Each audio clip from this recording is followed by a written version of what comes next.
Welcome to Johns Hopkins Medicine online webinar series.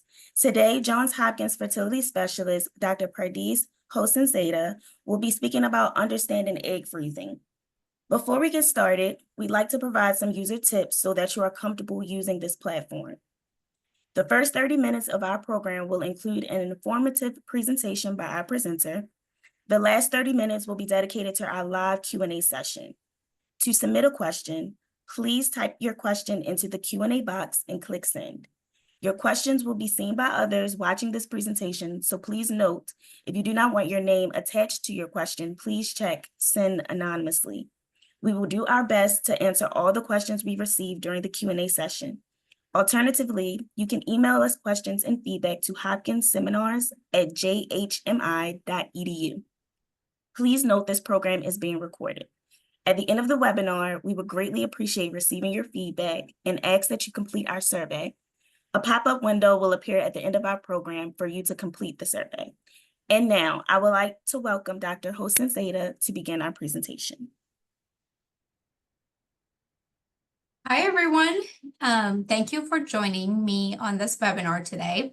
The title of this webinar is Egg Freezing 101, and my goal is to empower you with some basic knowledge to be able to answer the question if you're considering freezing your eggs or if you're asking yourself, should I be freezing my eggs? So egg freezing is a growing and rather new fertility preservation option. If you're someone who have done some research or reading about egg freezing, you probably have seen that it is being addressed as oocyte cryopreservation in the literature, and that's basically just a fancy word for egg freezing. It wasn't until 2012 that American Society for Reproductive Medicine removed the experimental label from egg freezing. And since then, we have seen an exponential increase in the number of women pursuing egg freezing to preserve their fertility. They did a study shortly around the time that the experimental label was removed, and they saw that there was an 880% increase in the number of the women who froze their eggs from 2010 through 2016. So when we look at who could benefit from egg freezing, there are two groups of patients that we see commonly in our clinic for egg freezing consultation. The first group is the group with some medical indication. And amongst those are patients with a new cancer diagnosis who will need to go through chemotherapy or radiation or other potential fertility harming treatments.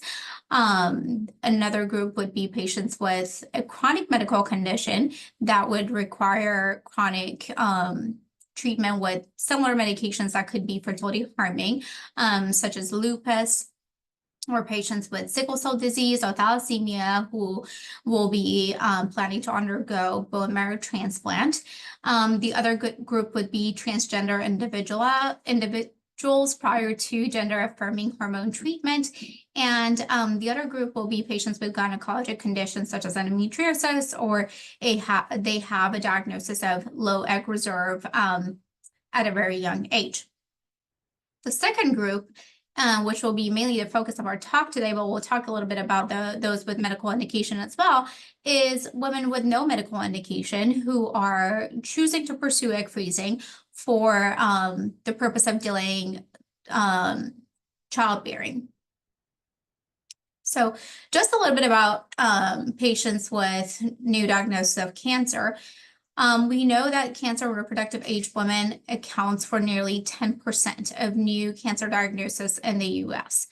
And as of January 2016, there were 8 million female cancer survivors in the US, 5% of which were in their reproductive age, where fertility is at risk. The American Society for Clinical Oncology, also called ASCO, published some evidence-based guidelines on fertility preservation initially in 2006. These guidelines have been since updated in 2013 and 2018, recognizing fertility preservation as an integral part of cancer patients' care. So if someone has a new diagnosis of cancer, how do we know if they could be good candidates for egg freezing? Patients who are candidate for egg freezing are those who have started having menstrual cycles, meaning they have gone through puberty.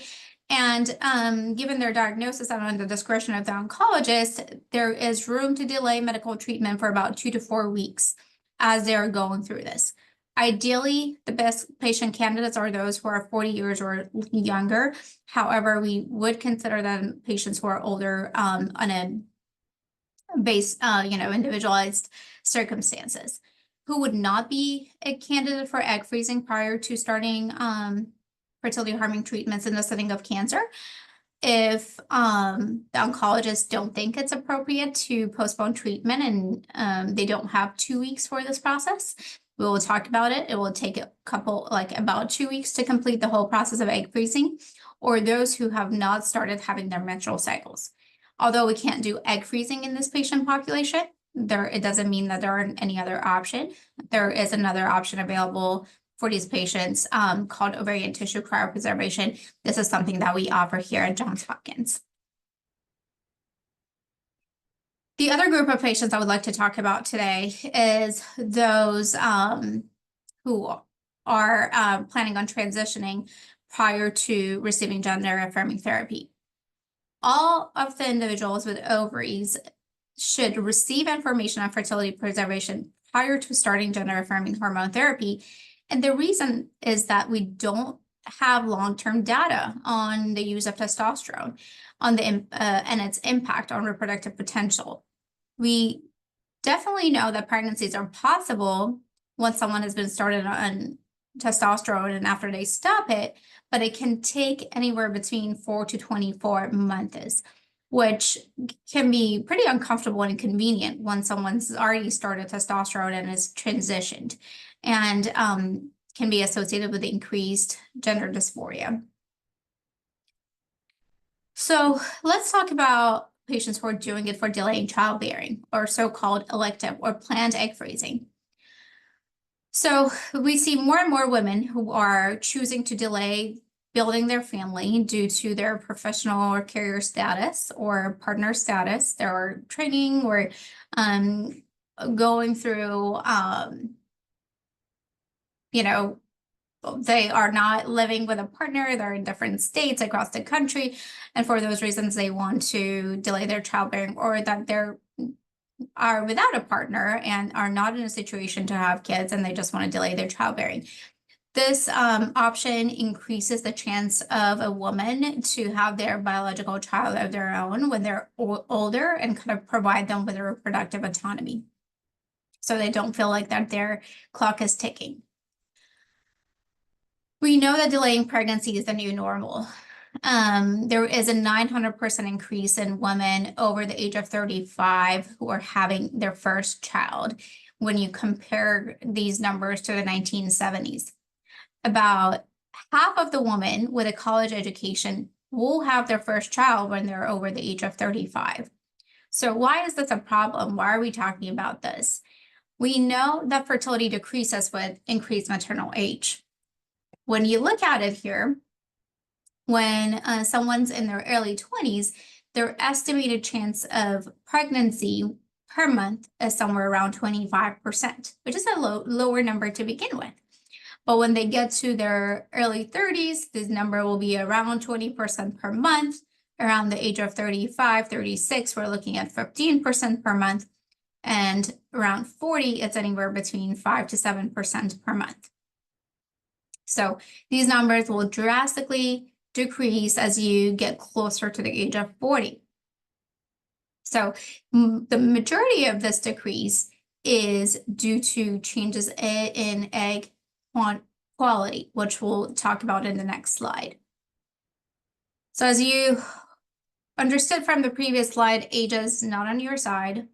And with age, we see that the pregnancy rates drop, but also the miscarriage rate goes up. The reason for that is, as we talked, the changes in egg quality or the genetic material of the egg. As we age, there is an increased chance of having abnormal genetics in the egg and then a resulting embryo. And for those reasons, there's a higher chance of infertility, meaning that implantation not to happen, or if the implantation has happened, to have increased risk of miscarriage.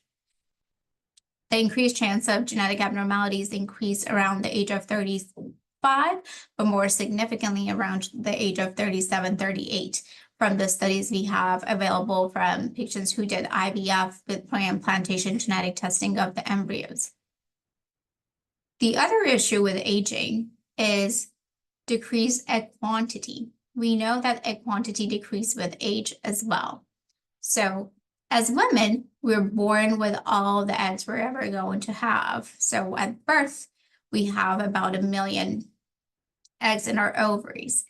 We lose most of our eggs even before we're starting to have cycles. As you can see, by the time we start going through cycles, we're probably left with about 300,000 to 400,000 eggs. We only get to ovulate about 300 to 400 of these eggs, and the rest of these eggs will activate every month and then die off, and there's only one that gets to ovulate, and the rest of them are destined to die off.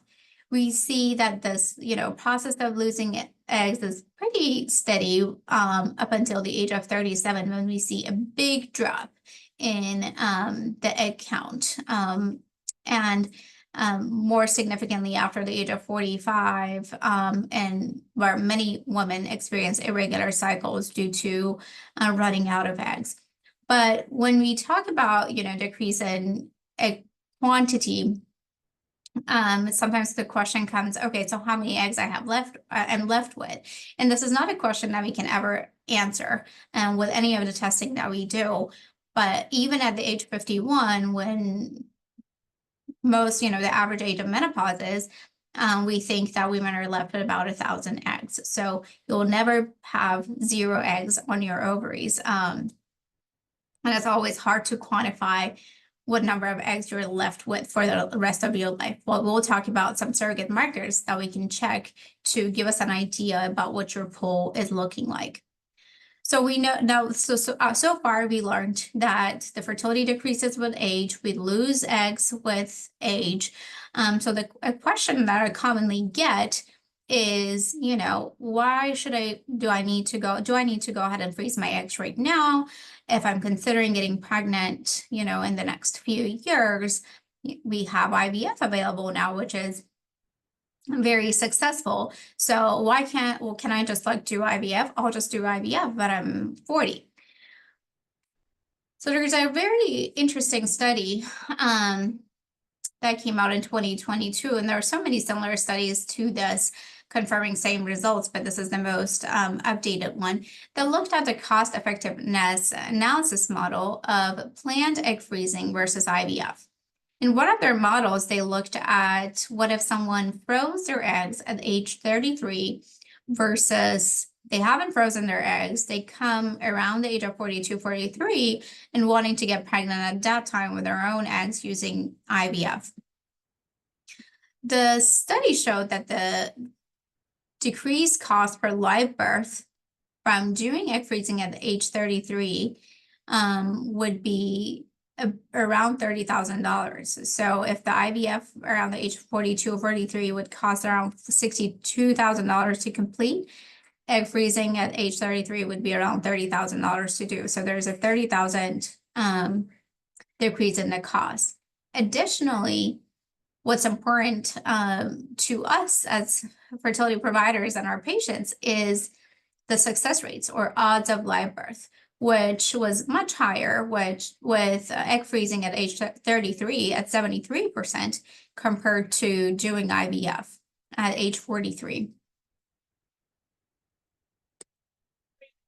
The other common question I get from my patients, commonly those who are in a stable long-term relationship with a partner, or those who are in a same-sex relationship or know that they're going to pursue single parenthood by choice, and so they have a sperm source, is would it be better if we froze embryos versus eggs?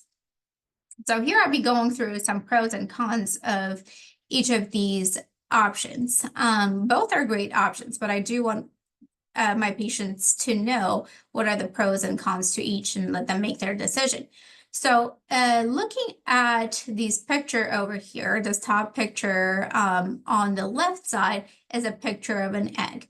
An egg is a single cell. In the next image, you'll see a picture of a fertilized egg, and the subsequent images show how the embryo will develop and progress and make more cells. And the last image is what's called the blastocyst stage embryo, which is usually day 5, day 6, day 7 embryo that has around like 100, 120 cells. So the reason I explain that is, egg is a single cell, embryo is about 100, 120 cells. It makes sense that embryos we think are more resilient and less likely to damage in the freeze-thaw process. However, we have improved with our freezing thaw technology that both options have a pretty high chance of success of surviving this freeze-thaw process. The other pro for freezing embryos is that it's important to know that not one egg would equal to one embryo. Not all of the eggs that are mature are going to fertilize. Not all of the fertilized eggs are going to progress normally into becoming an embryo. So when someone's freezing embryo, those are the eggs that have passed the selection nutrition process and thus have higher chance of success, which makes sense. So now what are the cons of preserving embryos? So this is an embryo that's been fertilized. It lacks the reproductive flexibility that an egg freezing would provide. And because there is, if this is done with a partner, it brings up issues with shared ownership. And if your relationship status changes in the future, utilization of those embryos requires mutual consent. So these are things to consider as you are considering freezing eggs versus embryos. So now you're considering freezing your eggs. What's next? So the next step would be scheduling a consult with a reproductive endocrinologist. And what should you do to prepare for that visit? Number one, which is the most important thing, is to set some goals for this appointment. What am I hoping to learn from this appointment? Just have your set of questions written down about what you would like to be addressed. Secondly, it's important to know, what the time frame looks like for you, what month is, weeks works best for your schedule time to go through this and share that with your physician. It would be extremely helpful if you are able to check with your insurance or employer about their coverage for fertility preservation. It's okay if you don't have that information. We have an excellent financial team who can help us figure it out, but it will be extra helpful if you have this information coming into the visit. So in your first consultation, you'll be discussing your fertility plans with a physician. We are interested in knowing what is your ideal family size. I know it's hard to say that, years ahead of time, but in your perfect situation, we would like to know how many children you would like to have in the future. We also would like to know what's your ideal timeline to starting or continuing to have children, so we know that we are able to counsel you properly. In that first visit, we'll be also going through your history with you in detail. We want to get a lot of information about your past medical history, medications you're currently taking, if you've had any pregnancies in the past, any surgeries in the past, any complications whatsoever, anything that could become relevant to the treatment we are offering you. We would like to know and learn on that first visit. If the appointment is in person, that visit includes doing a physical exam with a pelvic ultrasound, which will help us get information about your pelvic anatomy, your uterus, your ovaries, and the number of eggs we see on your ovaries, which I'm going to be talking about. And we'll be also ordering some labs to gather more information about your fertility testing.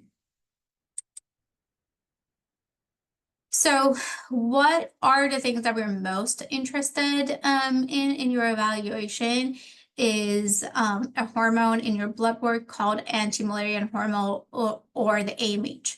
So AMH is a hormone that's produced by all of those small follicles or eggs on your ovaries and gives us an idea about what your egg count looks like. The average number that we're looking for is number 1. So if your AMH is over 1, that's considered within the normal range and normal egg reserve. And if it's less than 1, it's considered diminished ovarian reserve or low egg reserve, which we'll talk about in the future slides. In the ultrasound, we'll be looking at your ovary and counting this, small black bubbles that we see on the ovary.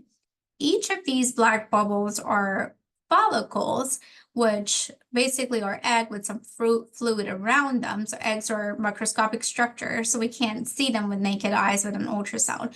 But what we see on ultrasound is the egg with some fluid around them, which you'll call it a follicle. And, if this was what I was seeing on the ultrasound, I was counting, this is how I would count them, and I'll get to a count of 10. So after doing these testing, we'll set up a follow-up consultation with you to go over the results, discuss the egg freezing process in detail, and make a treatment plan. So let's talk about discussing results and some of the what ifs. So what if my AMH is low?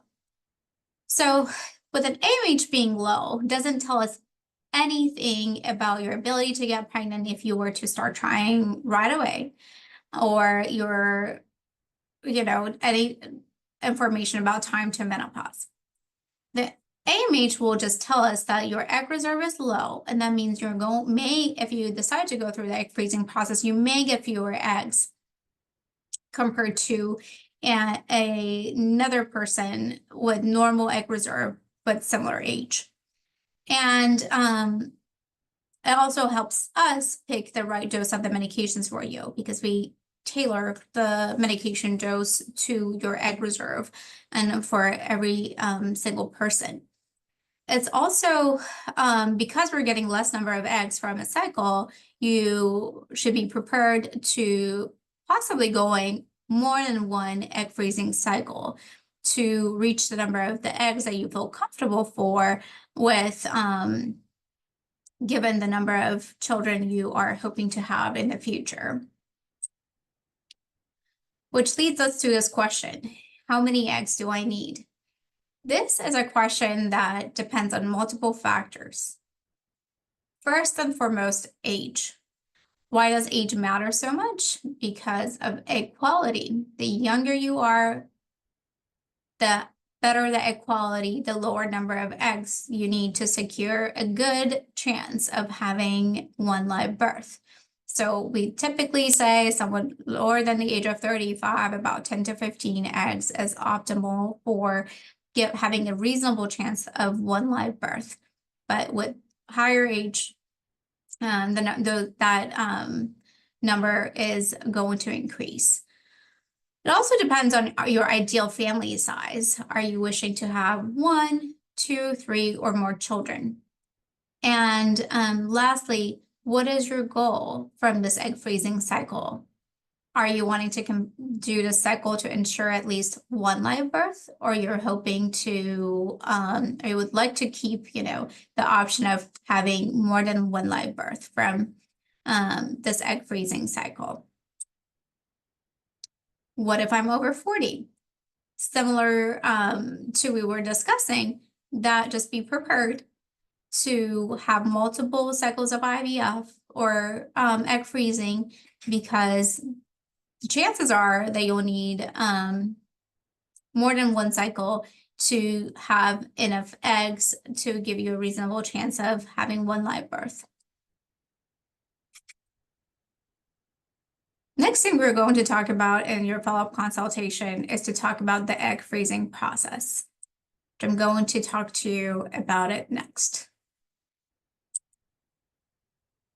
Egg freezing is a 2-week process. It approximately takes us about 14 days to complete the whole thing.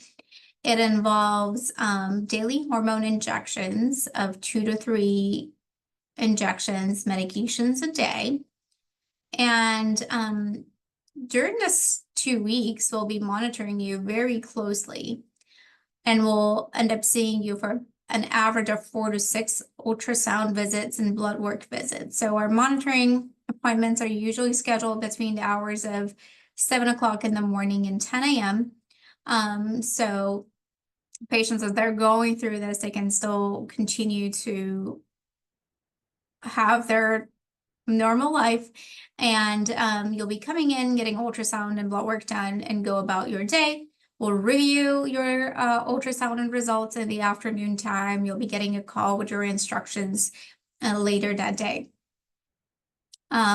Once your follicles are ready, we'll be scheduling you for an egg retrieval. So what is happening in your body as you're taking these injections? So if this picture to the left is the ovary without injections. With injections, we'll see all those small circles are starting to get big, which tells us that you're responding well to the medications.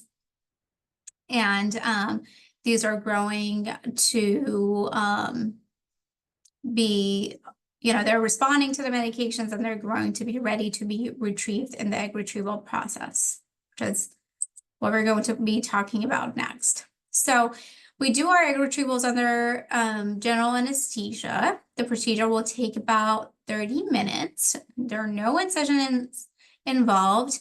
And I have a video here that I would like to go ahead and show you guys. So we use a vaginal ultrasound. As you can see over here, it has a needle attached to it. We'll access the ovary through the vagina, and then we'll go into all those big circles to each our follicles, like I said, with fluid around them. Needle will get into the follicle, we'll drain the fluid, and the egg will come with the fluid. We keep doing that until we have drained all those that are large and ready to be aspirated. You'll get to recover after this procedure in our recovery room for about 30 to 40 minutes, and most patients feel like they're ready to get back to work or life the next day.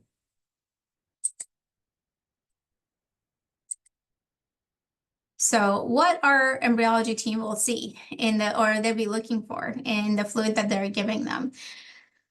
This is the picture of an egg. So this is the first thing that they will be seeing. This is an egg here in the middle, and this,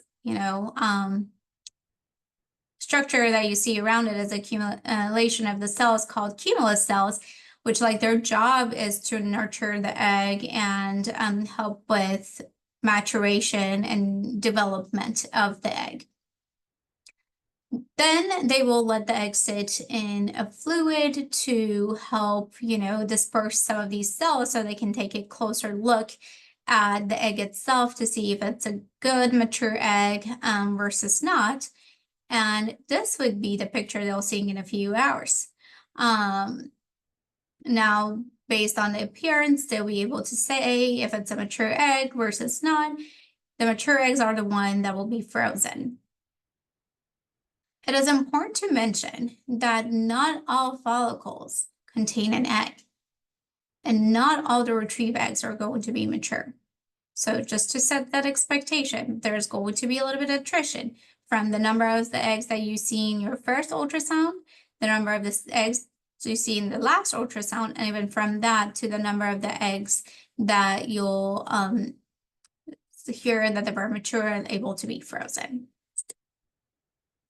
And the last thing that happens in that visit is making a treatment plan.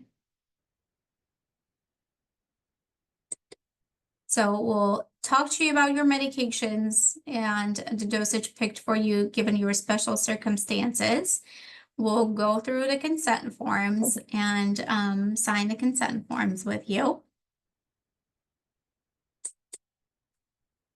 In conclusion, we talked about how fertility declines with age. Egg freezing can be done for medical and non-medical reasons. It is a very safe procedure with good success rates, and the treatment will be tailored to your specific needs. Here, a little bit about us. We are located at Green Springs Station in Lutherville, Maryland. Our facility includes consultative offices, andrology, and embryology laboratories, as well as a dedicated and on-site outpatient surgery center, all under one roof. This is the number for our appointment line here. I'm happy to take any questions.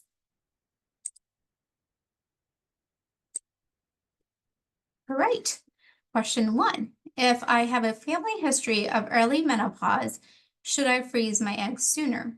This is a very good question. Not everyone with, history of early menopause, it doesn't necessarily equal that you'll have a low egg reserve, but it would be a good reason to speak to a fertility specialist and getting your egg reserve checked and have that discussion about freezing your eggs. But that is definitely something that warrants a discussion at the very minimum with a fertility specialist. The second question is, if I have irregular periods, will that affect the timing of egg freezing? That is an excellent question. So a lot of times you're right, we line the start of the egg freezing cycle, start of medications with the start of a menstrual cycle, but it doesn't happen like that for everyone. So and someone who has irregular cycles will bring you in a lot of times just for what we call a cycle determination ultrasound, to do an ultrasound, get some blood work, find out where you are with your cycle, and knowing about your hormone levels and your ultrasound, a lot of times that guides our decision making about when to start the egg freezing process. Would a high BMI limit my ability to freeze my eggs? So with the discussion of the BMI, many centers have a BMI limit, and that's mainly due to the safety of anesthesia in order to be able to offer these treatments in an outpatient surgery center. The BMI cutoff in our clinic is less than the BMI of 45. However, there could be special circumstances and exceptions to that. So the answer is not necessarily that having a high BMI would preclude you or exclude you from being eligible for egg freezing. I definitely encourage you to have a consultation and explore that further with a reproductive endocrinologist. Next question is, what happens if my ovaries don't respond well to the medication? So that can happen in two circumstances. It could be that you are someone with lower egg reserve, and that is an expected or an anticipated response that you're not responding well, or it could be that we're actually expecting you to respond really well, and that comes as a surprise. Either way, we will meet with you after that visit and go through our thoughts and all the other possibilities of what we think happened and anything that we can do differently to increase your response. Now, it's important to know that there is a limit to the amount that we can get, or the response that we can get to these medications, and that is your egg reserve. So if someone's in premature ovarian insufficiency or premature menopause, there is no certain amount of medications that you can give to get a response. But anything outside of that will be able to tweak the medication regimen a little bit to hopefully get a better response. Next question. Can the hormone injections cause weight gain or mood changes? Yes to both. So these hormones will increase your hormones of estrogen and progesterone, which can cause mood swings or mood changes as you're going through the process. Although I usually tell my patients this medication seem to be better tolerated than even like birth control pills. In my experience, and if there are any mood changes as a result of that, it's typically temporary and is improved once the hormones are back to the normal levels, which typically happen about 10 to 14 days after your egg retrieval. Weight gain also can happen. Most of it is water weight due to, again, the increase in the hormones, and that's temporary. It usually takes typically a little bit longer to go away, but no or persistent weight gain is anticipated from this process. And when we're talking about weight gain, it's usually within like 1 to 2 pounds and nothing more than that. Do you check the eggs for abnormalities as well as the embryo? Excellent question. So at this time, we don't have the ability to check the egg by itself for genetic abnormalities to see if they are, genetically normal versus not. But at a later time, when you were ready to utilize these eggs, once we thaw them, fertilize them with the sperm, and create embryos, the embryos are able to be tested. If that's something recommended by your physician, or if that's something that you are wanting to do due to the factor of the age at the time that the eggs were frozen.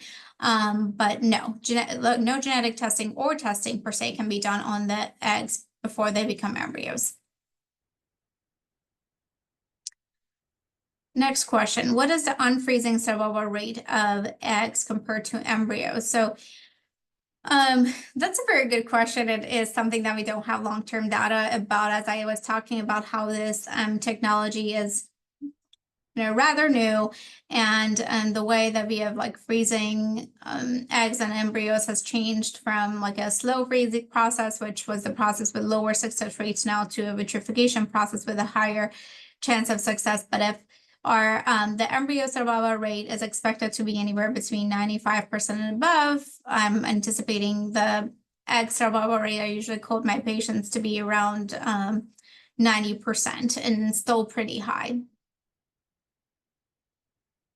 The other question, do I need to abstain from exercise or certain activities during the process? Very, very good question.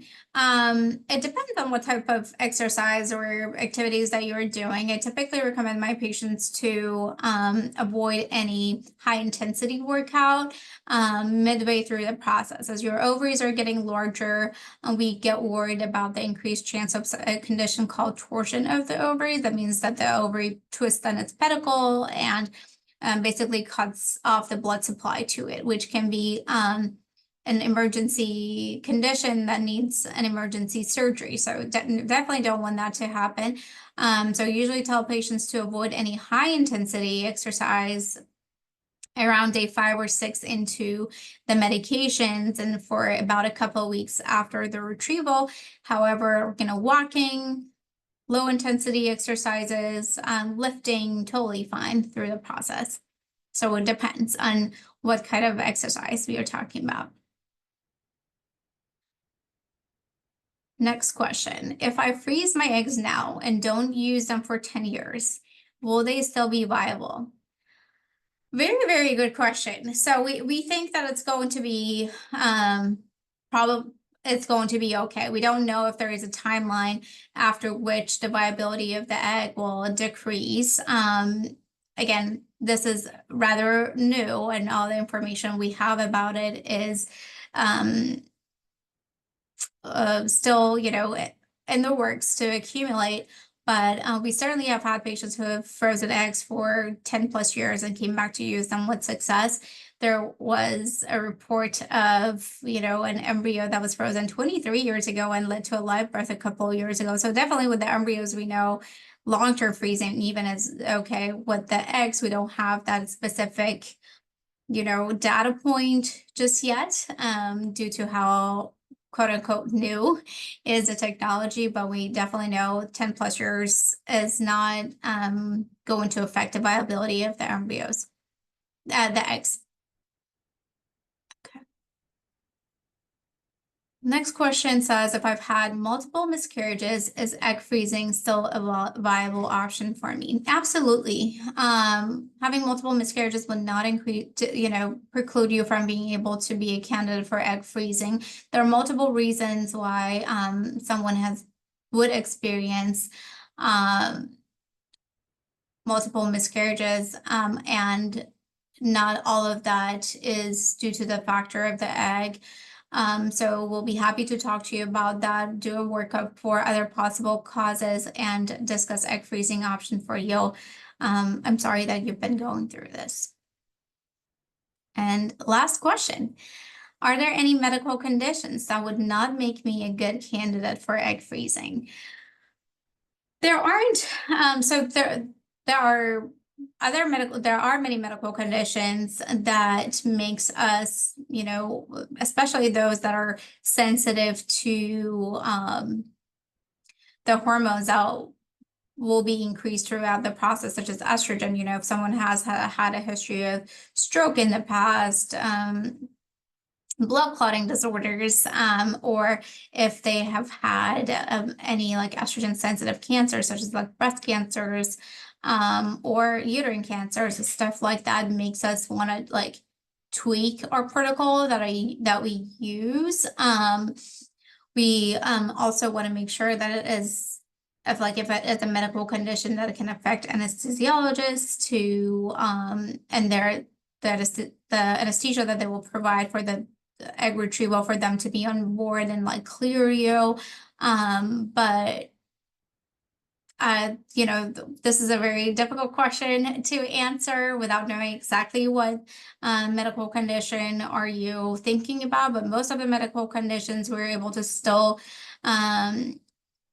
offer an egg freezing to a candidate. Here at Hopkins, we have an in-hospital retrieval option for patients with multiple medical conditions who we don't deem safe to perform their procedure here at our outpatient surgery center. So we're able to offer this treatment to a wide variety of patients with different medical conditions, and we have that multidisciplinary team on board to make sure that we are offering that in a very safe circumstances. Okay, well, thank you everyone for joining, and we encourage you to reach out with any follow-up questions. We appreciate your attention and questions today. Thank you.